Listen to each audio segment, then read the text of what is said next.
So, within the context of operant conditioning, which, if you recall from last time, involves a behavior and a consequence, there's four what we call basic contingencies. And so these are examples of situations where behaviors are followed by a consequence, which then alters the likelihood of that behavior occurring again in the future.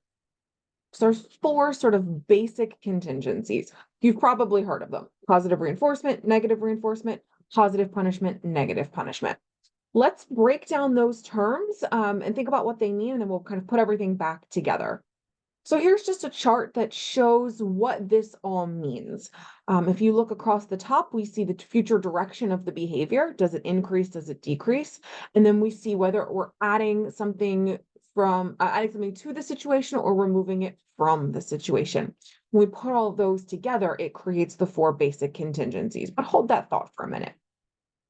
Let's first talk about reinforcement and punishment. They're actually way simpler than they may seem. So, the first thing that I want to point out is that punishment doesn't mean what you think it means. Forget everything you think you know about the word punishment. When you hear the word punishment, what's the first thing you think of? You're probably thinking something like getting grounded, losing phone privileges, no dessert. And yeah, when we say punishment, that is what we typically mean. But I want you to forget that. That's not what we mean. Consequences just refer to the outcome of a behavior. They're not inherently good or bad. And so, along those lines, punishment isn't necessarily something bad. Reinforcement and punishment simply refer to the future direction of the behavior. So, said, reinforcement is any outcome that makes a behavior more likely to occur in the future or increases the probability of a response occurring. Think of a time where you did something and then something happened afterwards. Maybe you said something nice to somebody and they said something nice back, or you wore a cute shirt and people told you how great you look. Or you give the cat a treat after he gives you his paw to shake. Well, in the future, you're going to be more likely to say nice things to people and wear that cute shirt, right? And the cat is going to stick their paw out to you. Because after each of those behaviors, something happened that was reinforcing. Another way to say that is that reinforcement is an outcome that increases the probability of a response happening in the future. Say you study really hard for your intro to psych quiz and you get a good grade. Thinking you're going to be more likely to study again because you saw that the hard work paid off. So the behavior was studying, consequence was getting a good grade. You're going to be more likely to study again in the future. Now, punishment is the opposite. It is something that makes the behavior less likely to occur in the future. You go to bed late, you're tired and groggy the next day. So you're probably going to be less likely to stay up in the future. The classic example is that when you touch a hot stove and get burned, you learn not to do that again. So we could say that your hot stove touching behavior was punished, was decreased. You're less likely to touch a stove in the future because hopefully you learned from your mistake. Now, this is just showing the same information from the previous slide. I'm just showing it in two different ways. Okay. We don't talk about reinforcement and punishment in terms of good and bad. We're talking about it in terms of increasing and decreasing. Reinforcement behavior is more likely to happen again in the future. Punishment behavior is less likely to happen again in the future. Those are the main points that I want you to remember. Now, reinforcement and punishment are processes that increase or decrease the rate of behavior, but there's another piece we also have to think about. Reinforcement and punishment can be positive or negative. Now, again, the positive and negative distinction is not a good or bad distinction. Oftentimes people think positive means good, negative means bad. Not so much. The distinction is based on what the consequence does. And so if the consequence adds something to the environment, we call it positive. If it removes something from the environment, we call it negative. So let's take a closer look. Positive involves adding a stimulus. So this could be something, it could be something good, something like candy or an A plus or praise.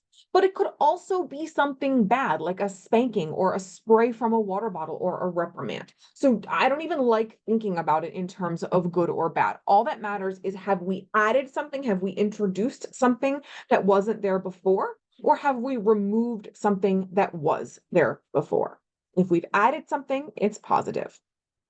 Negative is when we remove something that was previously there. Again, it could be good. So removing pain. Say you have a headache and you take an Advil and the pain gets removed. We've taken something away. We took away the pain.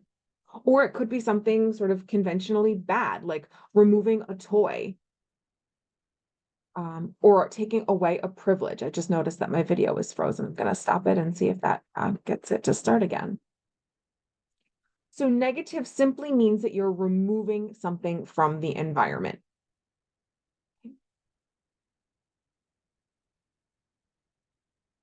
So now that we've talked about all of the different parts, let's take a look at this table again. Going across the top, we have reinforcement and punishment. On the rows, we have, oh, here we go. We have reinforcement and punishment across the top. On the rows, we have whether something was added or removed. So let's look at that pink column. When we add something to the environment and the behavior increases, we have positive reinforcement. When we remove something from the environment and the behavior increases, we have negative reinforcement. Moving on to punishment, when we add something to the environment and the behavior decreases, well, that's positive punishment. And when we remove something from the environment and the behavior decreases, that's negative punishment. Don't worry, we're going to go through each of these. I'm going to give you lots and lots of examples. This is just an example from the textbook. So in the first row, we get a gold star on our homework, and it results in the person studying more. We're presenting a stimulus, we're adding that gold star. The studying behavior increases. There we have positive reinforcement. I'll let you look through the rest of these on your own, but let's start off by thinking about positive reinforcement. So remember, we add something. I'm actually going to do this in the other order. We're going to take a look at this first, and then I'll go back to the video. We add something to the behavior, and the behavior increases in the future. So the first thing we have to do is identify the behavior. Brendan gets a sticker each time he gets an A on his math test. What is the behavior? He's getting an A on his math test. That's the behavior. What's the consequence? What happens after he gets the A? He gets the sticker. We've added something to the environment. We've added a sticker, and the behavior is hopefully likely to increase in the future. He's hopefully more likely to get an A on his math test in the future. I was hoping my camera would be working again, but it's not. We're just going to turn it. Okay. The next example is that John gets a yearly bonus if he sells 50 used cars by November. Well, what's the behavior? Selling 50 cars. The consequence is he gets that bonus. We add the bonus, we add the paycheck to the environment that wasn't there before.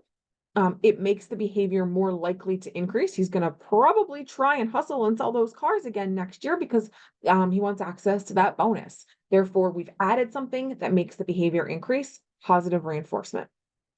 Karen's parents take her to Chick-fil-A every week that she gets a star for good behavior in class. Behavior is good behavior, right? The consequence is Chick-fil-A. She earns Chick-fil-A contingent on that good behavior. We've added something.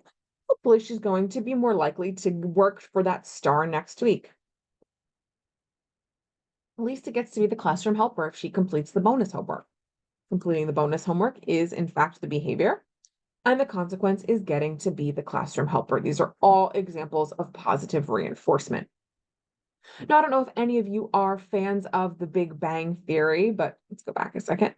I love this example of positive reinforcement. It's actually not a perfect example. We'll see if you can pick out the little thing that's wrong with it, but it's still a pretty fun example. So let's take a look.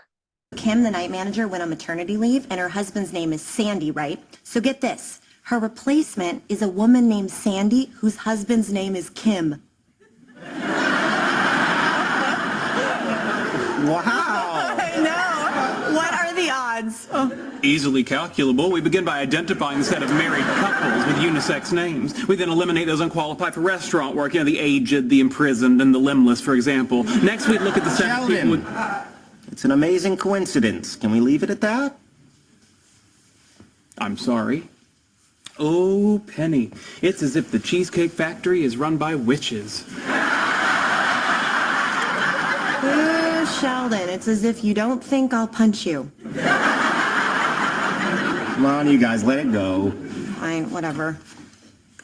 Are you finished? Well, thank you. How thoughtful. Would you like a chocolate? Yeah, sure. Thanks. What was that? You said be nice to Penny. I believe offering chocolate to someone falls within the definition of nice. It does, but in my experience, you don't.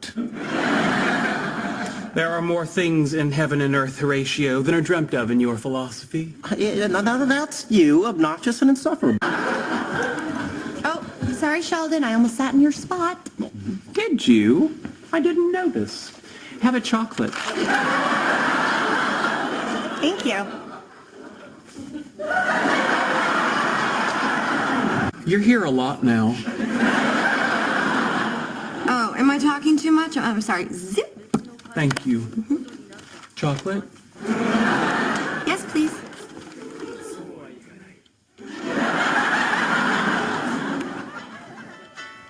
Oh, hey, Kim. Yeah, you know what? Hold on. Let me take this in the hall.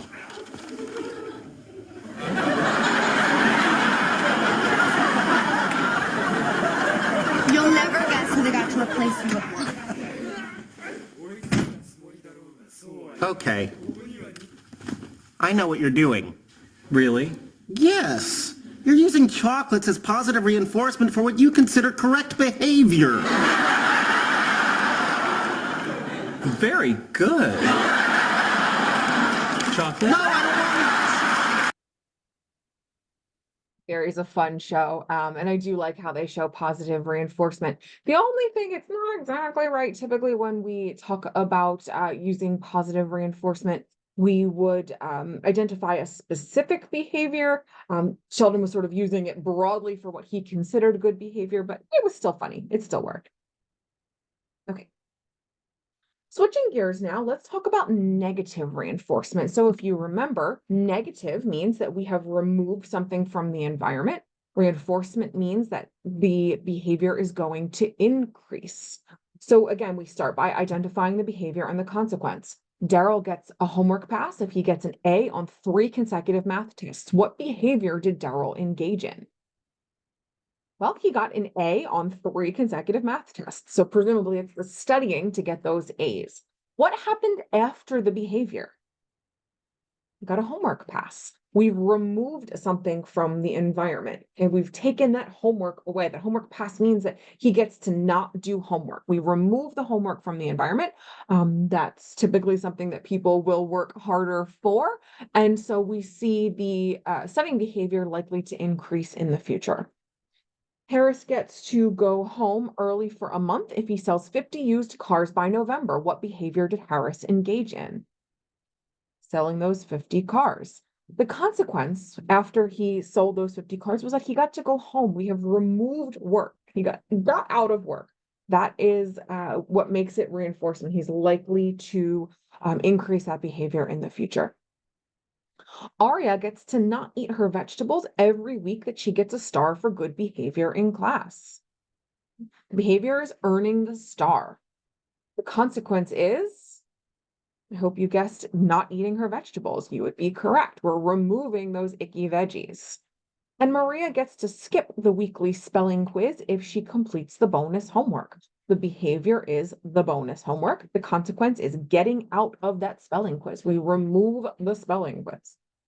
Now, here's the thing about negative reinforcement. We use it in the real world all the time, but we typically use it by accident. For example, when a teacher puts a student in timeout or sends a student out of the room, that's actually negative reinforcement, but oftentimes that's not what they were going for.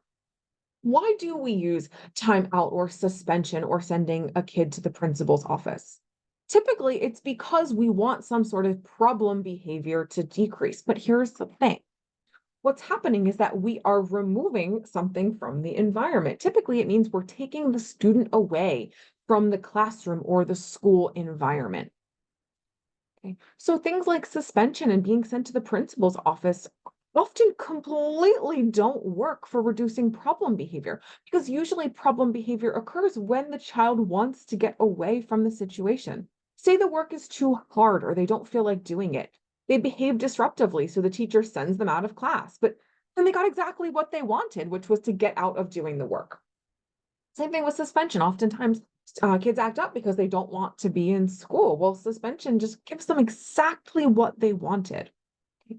So the behavior is acting aggressively or acting disruptively. The consequence is getting removed from the classroom environment. We have taken something away. We've taken that work environment away. We've actually just reinforced that behavior instead of punishing it, which was likely the intention. So keep that in mind whenever you think about suspension or timeout or things like that. Make sure you're using it the way you intend to use it and you're not accidentally just reinforcing a behavior. Now, if reinforcement is things that cause a behavior to increase in the future, punishment is the flip side of that, things that are going to decrease. The first step remains the same. We have to identify what the behavior is. So getting yelled at for crying in a store, what's the behavior? Hopefully you guessed getting yelled at. Oh, sorry, hopefully you guessed crying. What happens after crying is that you get yelled at. The gist is that we have added something. We've added that reprimand, that yelling. And you would think that you'd be less likely to cry in the future. Getting spanked for talking back. Well, the behavior is talking back. What happens after the talking back is we're adding that spanking. So we are adding something to the environment that is making the behavior less likely to occur in the future. Getting a speeding ticket. Okay, well, we are adding these speeding. The behavior is speeding. We are adding the ticket. That's the consequence that occurs afterwards. Hopefully, getting a speeding ticket makes you less likely to speed in the future. I think you get the gist. I'll let you look through the rest of these on your own. And then finally, negative punishment refers to removing something from the environment that makes the behavior less likely to occur in the future. So we take away a child's toy for hitting their sibling. What is the behavior that the child engaged in? They hit their sibling. The consequence is we remove their toy. We take away the toy. Hopefully that makes the hitting behavior decrease. Grounding a teen for breaking curfew. Well, the behavior is breaking curfew. The consequence is grounding, but we're really talking about removal of privileges. So when the teen breaks curfew and we say, well, now you can't go out tomorrow, we remove those privileges and hopefully it makes that curfew breaking behavior less likely to occur next time. The dolphin trainer walks away with the fish bucket when the dolphin acts aggressively. Well, the behavior on the dolphin's part is acting aggressively. Consequence is sad, no more fish. And ignoring your spouse for leaving the toilet seat up. The behavior is leaving up the toilet seat. Consequence is removal of attention. You are no longer paying attention to them. You are ignoring them. We remove that attention. Hopefully, it makes the behavior of leaving the toilet seat up decrease. Okay, so if you can identify the behavior and the consequence, if you can identify whether we've added or removed something, and you can identify whether the behavior is more or less likely to occur in the future, you'll always be able to guess the contingency. I do have a worksheet posted on Canvas. I forgot to pull it up here, but there's a worksheet posted on Canvas that helps walk you through all of those contingencies. So it gives a scenario. It has you identify the behavior, consequence, adding or removing, direction, and contingency. I will post the answers at the end of the week so you can check if you got it right. And of course, you can always ask me if you have any questions. Now, I don't want to confuse you, but it is important to make this final note. Sometimes it can be difficult to determine whether the stimulus change was positive or negative. For example, When I turn up the heat, well, I'm adding heat, but I'm also removing cold. So which one is it? Okay. As a general rule, you try and stick with the one that makes the most sense. So in this example, it's kind of the most logical or the most intuitive to say, well, turning up the heat adds heat. So we are adding something, it is positive. Um, Another example is that earning free time contingent on doing your work both adds preferred activities, adds the fun stuff you can do in your free time, but also removes the undesirable work.